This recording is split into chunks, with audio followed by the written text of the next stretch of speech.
Baba, baba, baba, baba. Baba kayo nakataas sa mga kamay.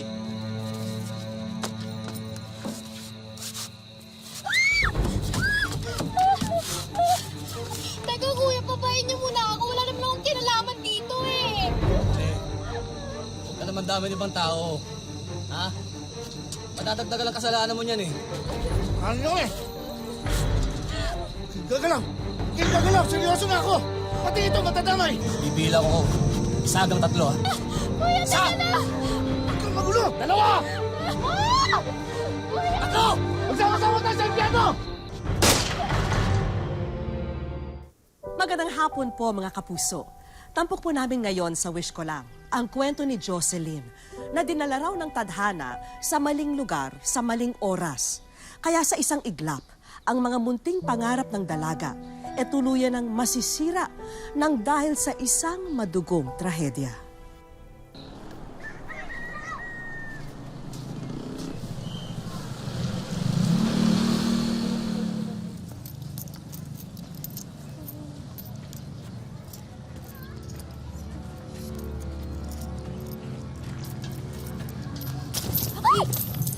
Ay ko naman tong si kuya. Loka. Ayun, Pinsay, kunin mo yun, oh. Kunin mo. Naku, hindi kayo pwedeng mawala. Kita ko kayo sa paglalaba ko, sa paglilinis ko ng kwarto, sa pagluluto. Oo, ito na yung pisong pinahabol mo sa akin. Butik pa ako nasagasaan, no? Kasi naman, kailangan to nila nanay tsaka nila tatay dahil kung hindi, gutom yung sasapitin namin. Ko, para piso lang? Damot, di ko naman tatago yan. Buti, pinayagan ko umuwi ni Mrs. ko sa inyo. Sabi ko kasi, total, sweldo naman. Uwi muna ako kina nanay at saka kina tatay para mabigay ko to. Kailangan na kasi nila to eh. Bait ng amo mo, te. Siyempre, mabait at masipag na kasambahay rin naman ako, no? Alam mo, Insan, hapon na. Sa bahay ka na lang kaya mo nagpalibas sa gabi. Ay nako, hinihintay na ako nila nanay at saka nila tatay sa bahay.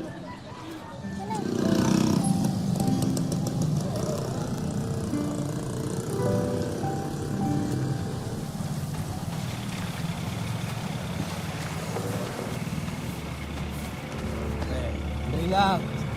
Nagmamadali ka yata eh. Saan ka ba pupunta? Ha? Sinusundan niyo ba ako? Brad, pwede ba ayoko ng gulo? Sira pala ulo nito eh. Sino ba nanggugulo sa atin? Di ba ikaw? Huwag mong ibig usapan.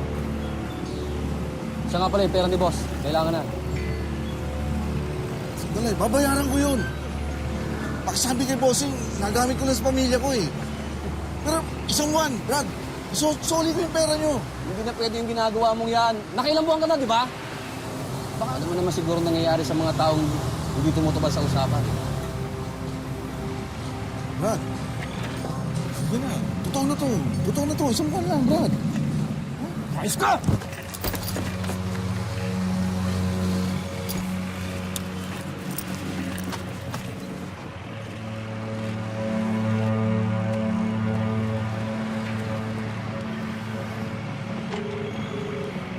Hello, boss. May problema eh. Humihingi ng isang buong palugit. Oo, boss. Okay, boss. Ako na bahala rito. Titiktikan namin yan.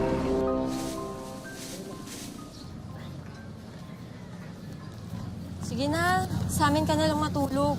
Bukas, hatid pa kita. Ay nako, kung pwede lang talaga. Eh kaso hinihintay na kasi ako sa bahay namin eh. Oh, saan ka pupunta? Dito pila ng habal-habal mo. Sino naman may sabi sa'yo na maghahabal-habal ako? Hello, madiskarte kaya ako.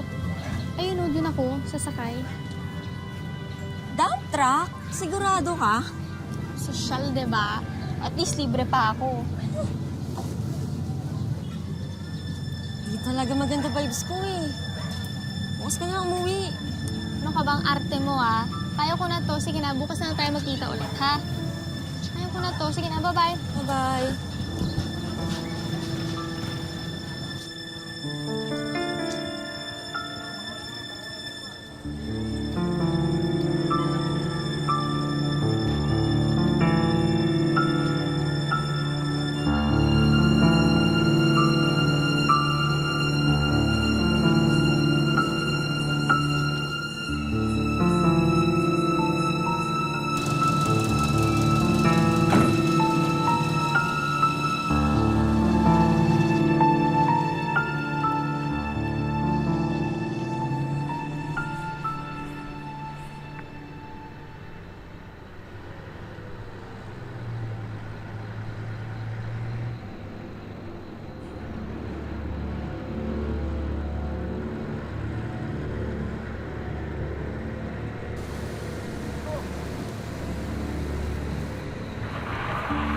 Tigil!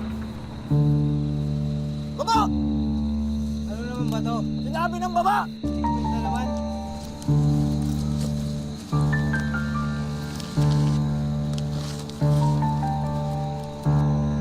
Walang gigilos na masama. Sigurado ka ba nandyan? Sigurado nga ako, nandyan yan. Pababayin mo na. Bumaba kayo isa-isa lang. Ikaw mauna. Baba! Taas mga kamay. Ikaw! Baba! Ikaw, baba na. Bilisan mo. Sabi mo maigi yan. Yan lang yan. Yes!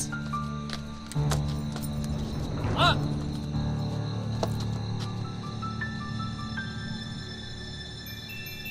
Ikaw! Anong ginagawa mo dyan? Wala po. Wala.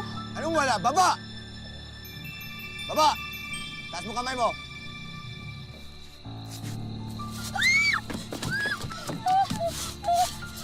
Ay, si Daga, oh. Pare, diyan ka na pala nakatago. Yung sinabi ko sa inyo, yan ako ng gulo. Tulong! Tulungan niyo ako! Tulong! Maggulo! Di ba sinabi namin sa inyo kanina na malilintik ka nga sa amin? Pasensyahan tayo. Teka kuya, pababayin niyo muna ako. Wala naman po akong kinalaman dito eh. Ang dumadama itong batang ito. Pababay niyo ako! Bayan niyo umarad! Alis yan! Alis! Ano nangyari? Ito si Gido. Nagmamatigas. Kuya, pababayin mo na. Baba tayo. Tatawag kami! Brad, tumabi na kayo! Tumabi na kayo! Ano ba, pare? Relax lang. Gusto yun, kung magulo! Sige na po, parang awan niyo na. Pare, huwag ka namang dami ng ibang tao. Sige na, Matatagdagan ang kasalanan mo eh. Lalo kang mapupunta sa impyerno. sige na po. Tandaan mo yan. Ako na lang po kasi yung inaasahan ng pamilya ko eh. Kung gusto mo ito, bibigyan ko kayo ng pera. Tapos mo, kumay mo! Kumalikot! Hoy, ano? Hindi ka nakakaw sa bata? Neng, buhay pa ba yung mga magulang mo? Opo, inaantay nila ako sa amin. Sige na po, parang awan niyo na po. Pangawalan niyo na po ako. Wala po akong kinalaman dito. Taling mo! Sige na po. Para bilisan mo na. Para makalis na tayo. Tukan mo na! Teka lang po, pangawalan niyo muna ako. Palagay niyo ba kailang may pamilyang uuwian? Ako rin! Dapat nag-isip ka muna! Bago mo kami inonse! Bibila ko 1 hanggang 3, ah. Kuya, wag po. Teka lang, pababayin niyo muna ako. Huwag niyo madama ito! Pakawalan niyo ako! Ah! Kuya, teka lang. Wag. Kuya, please. Pawalan mo na ako. Huwag kang magulo! Hindi niya kaya gawin yan! Dalawa! Kuya, teka lang. Kuya. Na! Kuya. Wag. Kuya. Ano? Sama-sama tayo sa impyerno!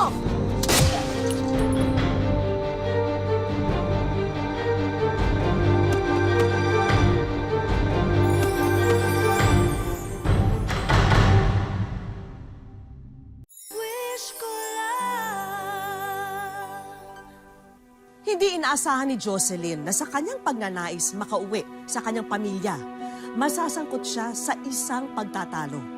Wala siyang kinalaman sa alitan, pero ginawa siyang pain sa isang mapanganib na gulo. Brad!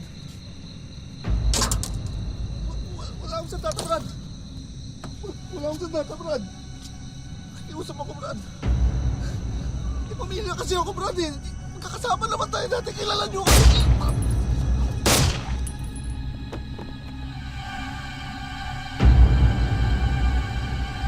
Buruan mo ba?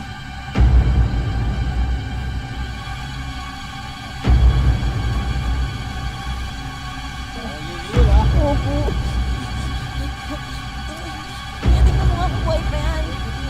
Kung buhay pa daw, dali, tulungan nyo yan, oh, bilis! Miss, miss!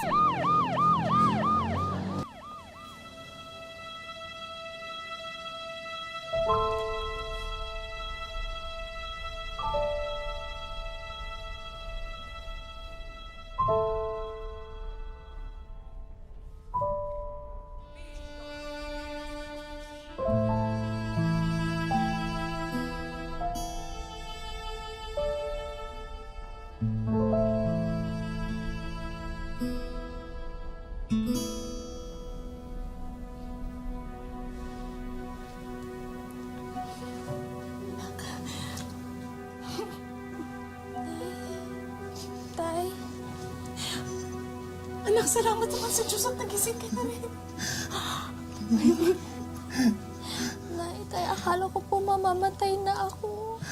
Ligtas ka na, anak. Anak na, nandito na kami.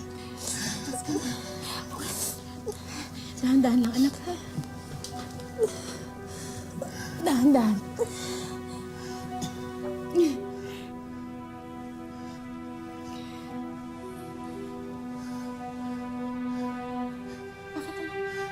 Ano naramdaman mo? Nay, bakit po hindi ko po maramdaman yung mga paa ko? Dali, tawagin mo yung doktor. Bakit hindi ko po magalaw yung mga paa ko? Nay, wala po akong maramdaman. Piniti mo yung dalawa. Ano nangyayari sa akin, Nay? Hindi ko po siya magalaw, Nay. Ano po nangyayari sa akin? Nay!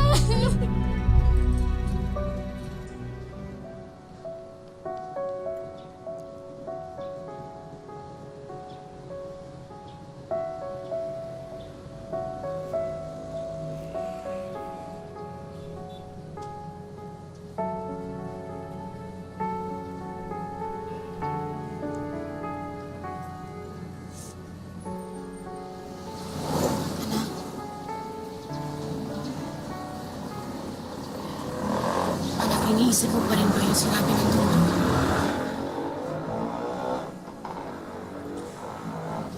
Nay, sabi ng doktor, hindi na daw ako makakalakad. Hindi ko na nga raw daw mararamdaman kung magdudumi ako o iihi ako eh. Paano na ako? Habang buhay na lang ba akong alagain? Anak, kahit kailan hindi ka namin pababayaan ng itay mo. Huwag ka na mag-isip ng ganyan, ha? Makakaraos din tayo. Nay, paano yung mga pangarap natin? Paano ko naman kayo iahon sa kahirapan kung ganito ako? Isa na lang akong palamunin.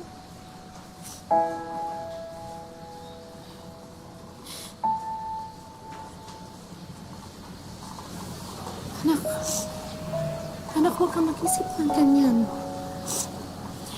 Nandyan pa naman ang itay mo. Andito pa naman ako. Magtutulong-tulong kami para makaraos tayo. Nay,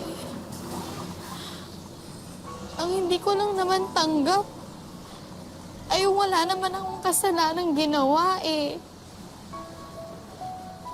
Wala naman akong kinalaman sa away nila. Bakit nangyari sa akin to? Bakit nila ako dinamay?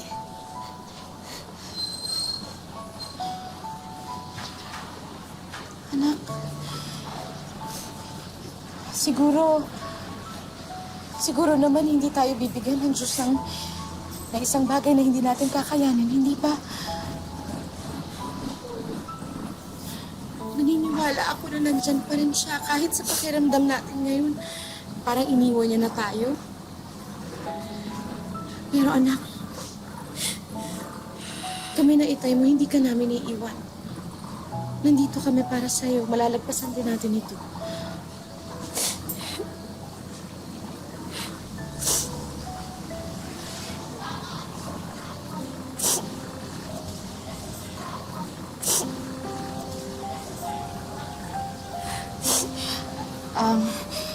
Jocelyn, anak, siguro mas mabuti pumasok na tayo sa loob.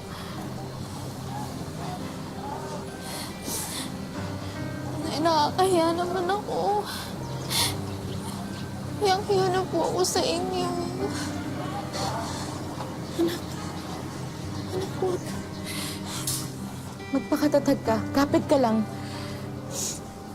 Malalampasan natin ito.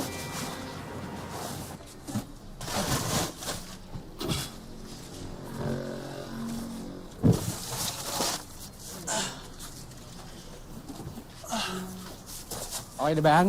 Okay na po, boss. Oh, nabalitaan ko nangyari sa panganay mo ha. Ibang-iba na talaga panahon ngayon, no? Nakakatakot. Nahuli ba? Hindi po eh. Hanggang ngayon, hinahanap pa. Hirap, no? O paano, dadaan ka pa sa anak mo yan? Teka na, ilan na ba anak mo ngayon? 3 na po. Buntis pa po si Tatlo. Mrs. Kaya ako lang Buntis po pa. inaasahan nila. Kailan maayos mo rin yung problema mo na yan. O paano? Para na, baka abutin tayo ng gabi sa daan eh. Oh, dito ka na sa rap, sumama na ako. Ako lang mag-isa eh. Baka antukin ako, wala akong katabi. Dito ka na.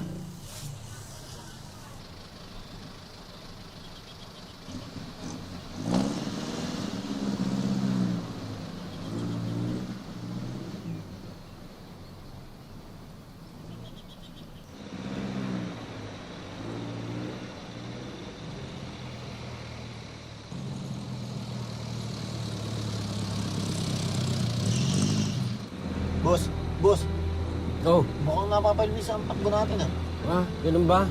Oh, pasensya ka na. Antok na antok ako talaga eh. Ito ko eh. Gusto mo ako ng...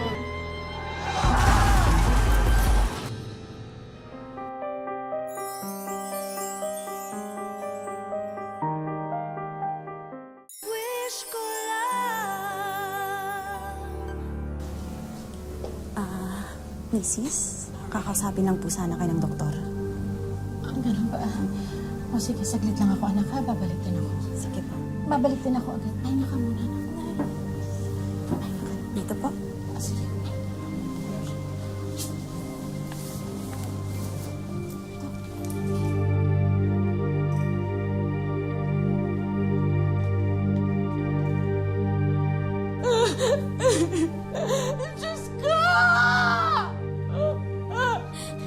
Bakit ganun si nanay? Miss, ano po nangyayari? Nay, bakit po kayo nagkakaganyan, Nay? Ano nangyayari sa nanay? Nay, ano nangyayari sa inyo, Nay?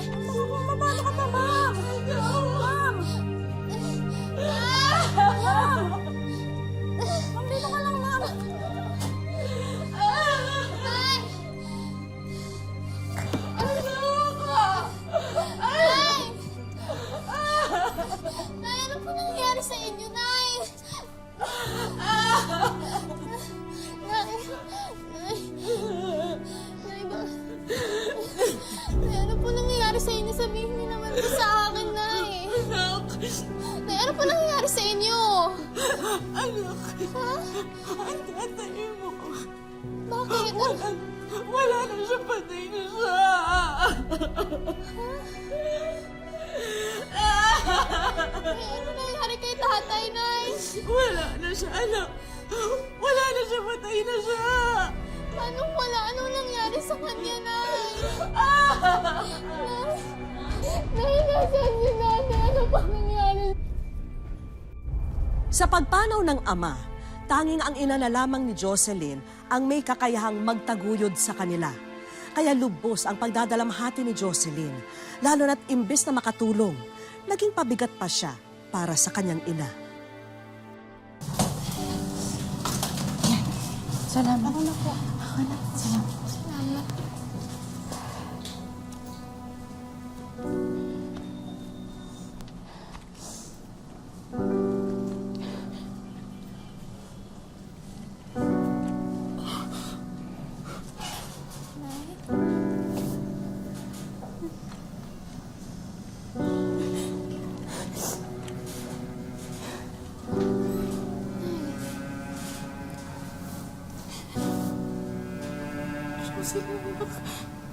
Parang hindi ko na yata kaya. Hindi ko na alam kung ano gagawin ko. Nay, huwag mo po kayo umiyak. Diba, sabi niyo sa akin, wala naman ibibigay ang Diyos na hindi natin kakayanin. Diba? Nay, kaya natin to, ha? Promise, malalampasan natin to. Ako pa, di ba ako yung anak niyong madiskarte, Nay? Kahit ganito ako, lalaban po ako. Fight lang, di ba, Nay? Kahit wala na si tatay, malalampasan natin to, Nay. Promise. Kung kinakailangan kong gumapang-gapang para lang maitawid kayo, gagawin ko yun, Nay. Pangako, Nay. Sige na, Nay. Tama na. Tama na, Nay.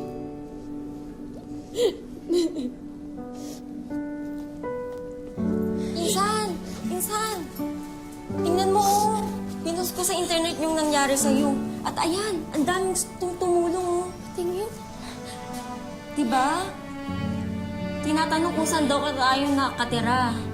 Nay, tingnan niyo, oh. Ano to ba? Ano ba to? Diba? Nay, may gusto pong tumulong sa Malaking akin. bagay na po yan. Talaga? Nay, ayun, oh. Itutulong nila sa muna. Tutulungan nila tayo na. Sabi ko sa'yo eh, masasagot yung mga prayers natin.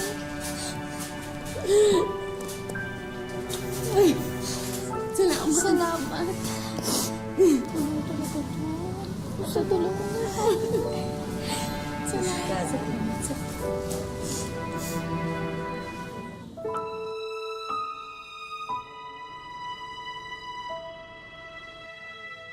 Bumilang na ang 3 taon nang maganap ang trahedya sa buhay ni Jocelyn.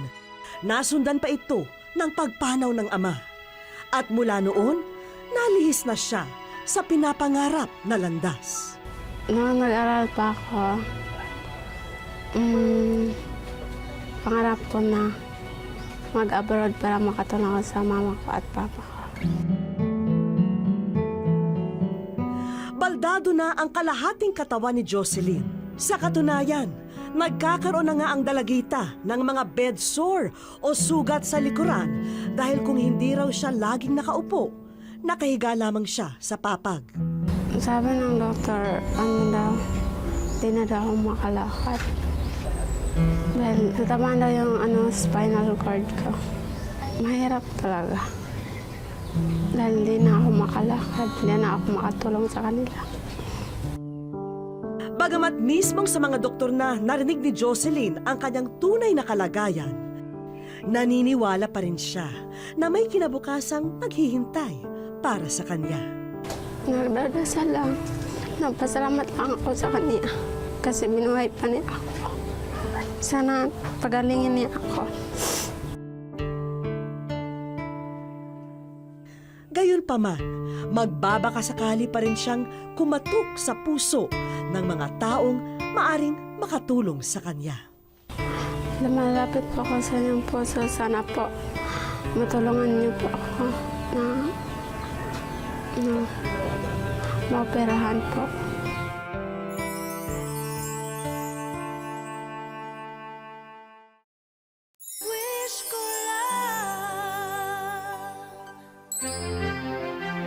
Magiging natatangi ang araw na ito dahil sa dalang sorpresa ng isang mensahera. Isang DVD ang iniabot kay Jocelyn. Koleksyon ng mga larawan ni Jocelyn at ng kanyang pamilya ang kanilang napapanood. Pawiin na ang lungkot sa iyong mukha, Jocelyn, dahil ikaw ay nasa Wish Ko Lang.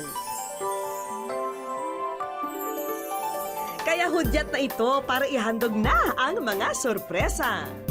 Bago ang lahat, pinasilip namin sa isang doktor ang mga sugat ni Jocelyn. Dahil sa madalas na pagkakahiga, apektado na pala ang daloy ng dugo sa likod ni Jocelyn kaya ito nagsusugat. Kaya itinuro sa kanila kung ano ang dapat gawin para hindi na lumala ito. Yung ginawa natin or instructions natin na binigay kanina is simple wound dressing lang, no? Lagyan natin ng ointment. So, as often as 2 to 3 times a day. Nariyan din ang representative ng munisipyo para sa agarang pagbibigay ng trabaho kay nanay bilang municipal park attendant. Dagang salamat sa iyong tabang sa mga sir.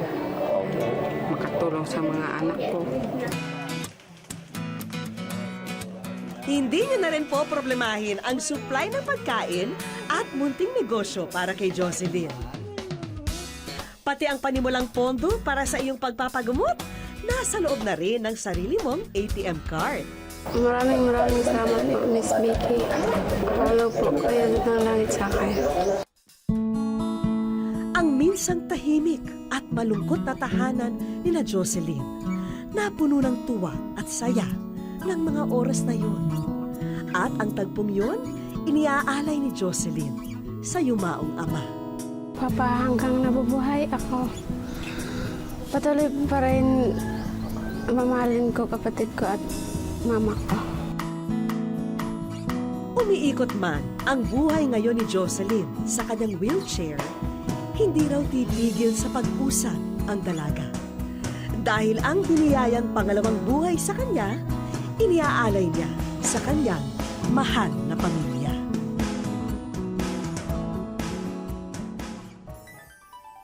Kung ang buhay ay may masasalimuot na sorpresa, madalas meron din naman itong binibigay na hindi inaasahang biyaya.